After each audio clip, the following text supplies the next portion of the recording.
What happens when a ministry built on faith becomes entangled in accusations of unnecessary mansion purchases and silenced assault allegations? Anointed ones, today we're diving deep into the explosive developing situation at Daystar Television Network, where a loyal donor of 27 years has demanded her money back after discovering what she believes is a betrayal of biblical proportions. But Daystar's response? Blame it all on the founder's son while keeping the cash. Stay with me as we unpack this tangled web of family, finance, and faith that's shaking one of America's largest Christian networks to its core. Hello, Anointed Ones. Welcome back to Anointed TV, where we bring you the truth behind today's biggest ministry controversies. Today, we're tackling the latest bombshell development in what's becoming known as the Daystar saga. If you've been following this channel, you know we've been tracking the ongoing situation at Daystar Television Network. But this week's developments have taken things to an entirely new level. A donor who supported Daystar for nearly 3 decades is now demanding her money back, and the network's response reveals volumes about what might be happening behind the scenes. Let's break down what happened. Bonita Beth Brock from Sarcoxie, Missouri, has been faithfully donating to Daystar for 27 years. That's almost 3 decades of financial support. But after recent scandals came to light, she decided enough was enough and contacted the network directly. In her powerful email to Daystar, Brock didn't mince words. She wrote, and I quote, "Those funds were given in a godly manner in which they were not used. Donors' money is not your money to pay off people to keep their silence." The concerns she raised were serious. Allegations that network president Johnny Lamb had misused donation money to purchase mansions, and even more disturbing, that she had dismissed the sexual assault of her own granddaughter. Now, Anointed Ones, I want to be clear, these are allegations. But what's truly revealing is how Daystar chose to respond. Instead of addressing these concerns with transparency, Daystar flatly denied the allegations, and then, here's where it gets interesting, they shifted blame to Jonathan Lamb, the son of Daystar president Johnny Lamb. According to Daystar's response, these false allegations stem from Jonathan, who they claim has taken on a corrupt spirit of greed and power. This is the network's own vice president they're publicly throwing under the bus, who also happens to be the son of the current president. But here's what's particularly troubling. Rather than focusing on the substance of the allegations or providing any evidence to counter them, Daystar's strategy appears to be character assassination of a family member. Daystar's representative, presumably speaking for network president Johnny Lamb, went on to claim that there's a separation between business revenues and donations. According to an email from someone named Harris at Daystar, all personal expenses are taken care of by the personal money of Johnny Lamb, and the same for each family member. They're essentially arguing that the mansions and luxury lifestyle aren't funded by donor dollars but by business revenue, presumably from what programs pay to air on Daystar. But this raises serious questions about transparency. How clear has Daystar been with its donors about this separation?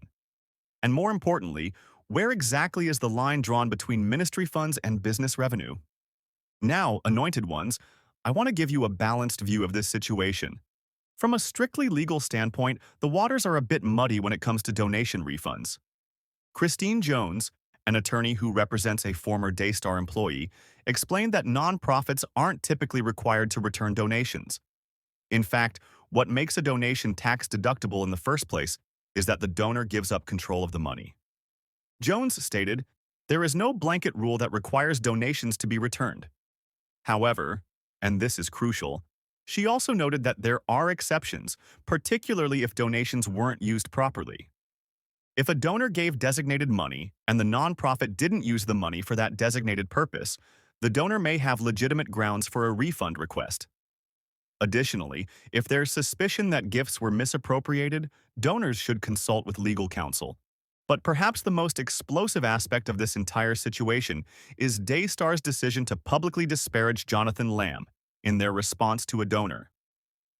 Jones didn't hold back in her assessment of this strategy, calling it not only inappropriate but potentially defamatory. Diverting attention away from a donor's request for a refund by bad-mouthing Jonathan is not only inappropriate, it's potentially defamatory, Jones said. The better part of valor here would be for Daystar to thank the donors for their past generosity and to refund the donations with no questions asked. This raises the question, why is Daystar so resistant to refunding this donor's money that they would risk further damaging their family relationships and potentially opening themselves up to defamation claims? Anointed ones, what we're witnessing is more than just a financial dispute. It's a fracturing of what was once one of the most prominent Christian television families in America. The late Marcus Lamb founded Daystar with his wife Joni, and their children, including Jonathan, have been integral to the ministry's operations for decades. Now, that family unity appears to be disintegrating under the weight of these allegations and counter-allegations. While the specific truth behind these allegations remains to be fully uncovered, what's clear is that when ministries become multi-million-dollar enterprises, the line between serving God and serving mammon can become dangerously blurred. So where does this leave faithful donors like Benita Beth Brock?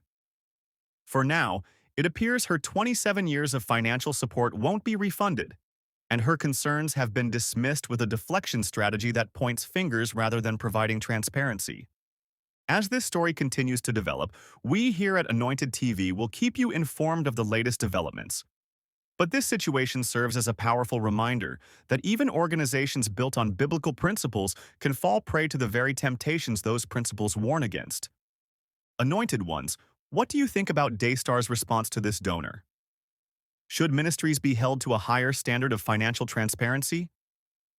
Let me know your thoughts in the comments below. And if you found this analysis valuable, please hit that subscribe button and notification bell so you never miss our coverage of the stories that matter to believers around the world. Until next time, this is Anointed TV, bringing you the truth behind the headlines. Before you go, Anointed ones, remember to like this video, share it with others who need to hear this message, and join our community by subscribing to the channel. Also, check out our previous videos on the Daystar situation for the full background on this developing story. God bless, and I'll see you in the next video.